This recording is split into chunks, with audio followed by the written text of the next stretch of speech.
কত কিছু চাইলাম, পাইলাম না, দিল না আল্লাহ। বলে না আপনার সব দোয়া কবুল, তবে কবুল হওয়ার 3টা সিস্টেম আছে। কয়টা?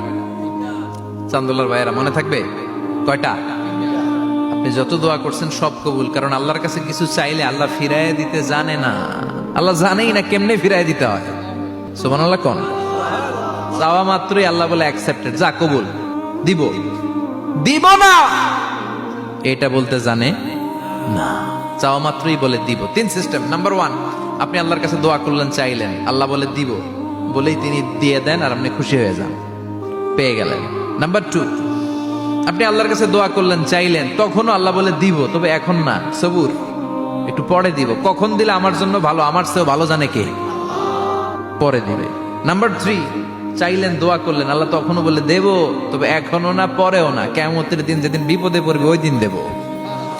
যেদিন তোর বাবা তোরে চিনবে না, তোর মা তোরে চিনবে না, বন্ধু বন্ধুরে চিনবে না, পীর সাহেব মুরিদরে চিনবে না, মুরিদ পীর সাহেবরে চিনবে না, ইমাম সাহেব মুসল্লিরে চিনবে না, মুসল্লি ইমাম সাহেবরে চিনবে না, কেউ কাউরে চিনবে না। ওই কঠিন দিনে তোরে আমি বাঁচাইয়া দেব। তাই দোয়া যা করছেন ছোটবেলা থেকে আজকে পর্যন্ত, লস হয়েছে না লাভ? লস না লাভ? এজন্য বেশি বেশি দোয়া করার দরকার আছে না নাই?